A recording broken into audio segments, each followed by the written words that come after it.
Next topic of class 9th is micro and macronutrients. Main topic is the nutrients management and the lesson is improvement in food resources. Nutrient management for the crops. आपके जो crop के लिए nutrient का क्या management होना चाहिए इसकी हम बात करेंगे। तो इससे पहले हम न्यूट्रिएंट की बात करते हैं। Nutrients you have studied in previous classes different types of nutrients and which are coming from the some nutrients are coming from in the form of mineral, some are in the form of vegetable and pulses, etc. All food resources contain different types of nutrient, and nutrient is necessary for the plant growth, enzyme activity, electron transport, and their different types of protoplasmic structure, etc. तो ये इस तरीके से nutrient का function. और nutrients जो दो part में डिवाइड किए गए हैं, macro nutrient and micro nutrient. ठीक है, तो इसमें सबसे पहले न्यूट्रिएंट मैनेजमेंट की हम बात करेंगे कि हमारे पास जो टोटल हमारे पास जो न्यूट्रिएंट होते हैं वो 40 न्यूट्रिएंट्स होते हैं, जिसमें से 16 न्यूट्रिएंट्स आपके क्या होते हैं, इसेंशियल एलिमेंट होते हैं या इसेंशियल न्यूट्रिएंट होते हैं। ठीक है ना।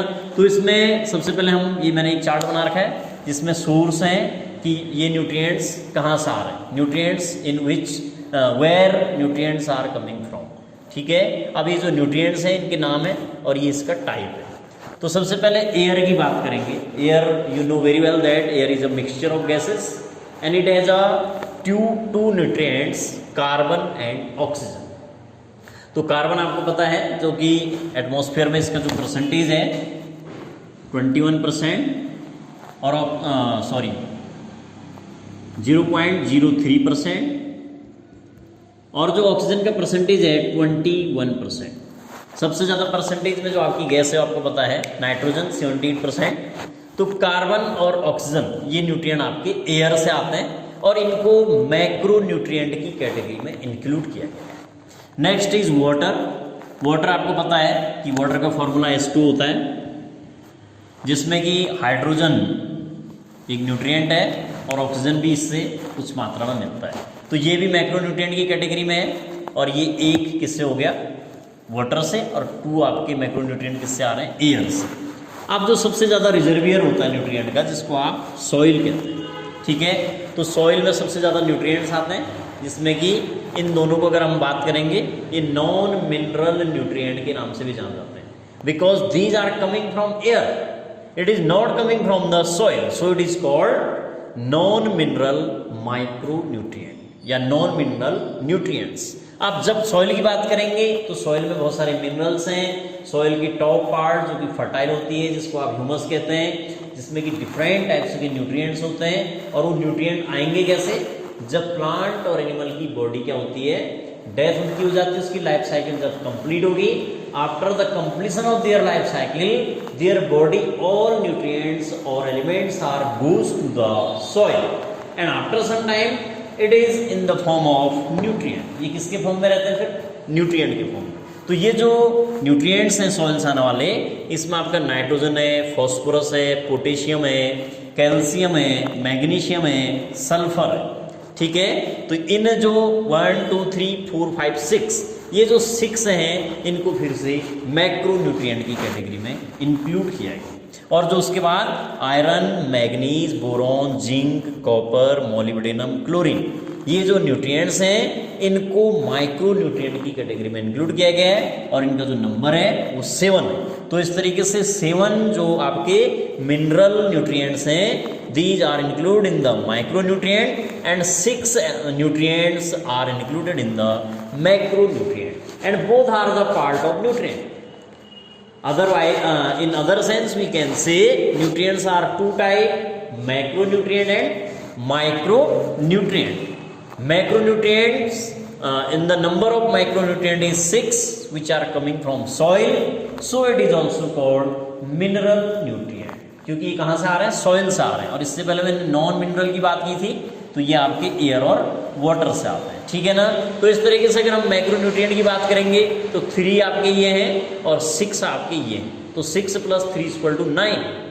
और जो आपके 7 होते हैं वो माइक्रोन्यूट्रिएंट होते हैं, तो 7 + 9 टोटल कितना हो गया 16।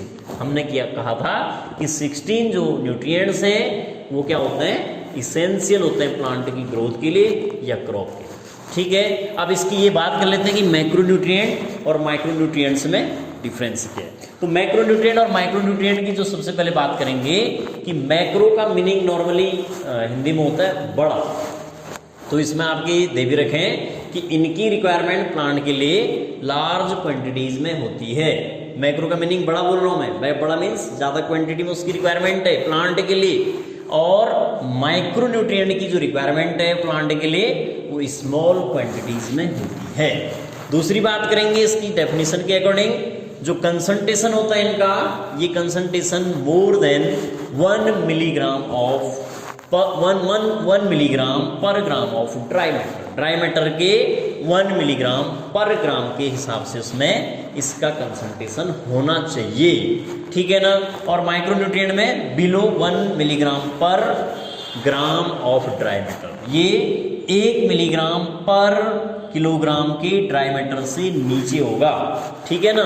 यहाँ पे आपके पास एक वर्ड भी आएगा, पीपीएम की बात करेंगे, पीपीएम, जिसको आप फुल फॉर्म है पार्ट पर मिलियन, ठीक है। तो पार्ट पर मिलियन के ड्राई मैटर के पार्ट पर मिलियन से जिसमें ज़्यादा होगा कंसंट्रेशन वो मैक्रोन्यूट्रिएंट में होंगे, और जिसमें उससे कम होगा 1 मिलीग्राम से उसको आप माइक्रोन्यूट्रिएंट देंगे। फिर से बता रहा हूँ, माइक्रो मीन्स जिसकी रिक्वायरमेंट कम होती है। बिल्ड डिफरेंट प्रोटोप्लाज्मिक स्ट्रक्चर, अब जो मैक्रोन्यूट्रिएंट्स हैं जो कि अभी बात की थी, nitrogen, phosphorus, potassium, calcium, magnesium, sulphur, इनकी जो रिक्वायरमेंट है वो प्लांट के प्रोटोप्लाज्मिक स्ट्रक्चर के लिए होती है। अब प्रोटोप्लाज्मिक स्ट्रक्चर आप नेक्स्ट सेल वाले लेसन में पढ़ेंगे, प्रोटोप्लाज्म के बारे में, सेल से रिलेटेड ये आपका टॉपिक आएगा। और ये जो आपके मैक्रोन्यूट्रिएंट्स हैं, माइक्रोन्यूट्रिएंट का जो फंक्शन है वो एंजाइम एक्टिविटी के लिए, क्योंकि डिफरेंट टाइप के एंजाइमेटिक फंक्शंस होते हैं बॉडी में, डाइजेशन से रिलेटेड होते हैं, फिजियोलॉजिकल जो बॉडी में जो एक्टिविटीज होती है उसके लिए, और electron transport which is the part of photosynthesis के लिए इलेक्ट्रॉन ट्रांसपोर्ट सिस्टम प्लांट में एक चलता है, तो उसके लिए माइक्रोन्यूट्रिएंट की रिक्वायरमेंट होती है, ठीक है ना। आप इसकी एग्जांपल मैंने शॉर्ट फॉर्म में लिखे हुए हैं, ये आपके पास दिए हैं।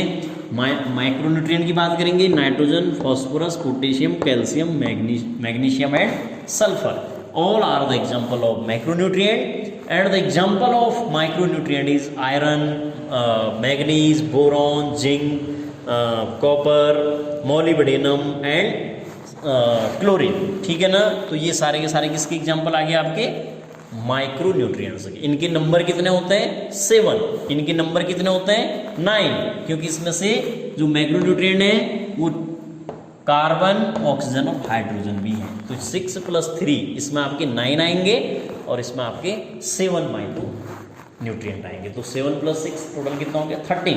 तो जो 14 टोटल होते हैं उसमें से 16 की रिक्वायरमेंट किसके लिए ज़रूरी है, प्लांट की ग्रोथ के लिए या फिर क्रॉप की ग्रोथ के लिए, समझ रहे हैं आप। अब इसमें से इसके बाद जो आपका नेक्स्ट टॉपिक आएगा manure and fertilizer, you have studied in class 8 also. Manure and fertilizer. Manure is a manure prepared in our homes with the help of cows' dungs, etc. And fertilizer are prepared in the factories with the chemical की with the help of chemical की help से बनाया जाता है manure and fertilizer. It is a next topic. I will discuss the next topic in the next video.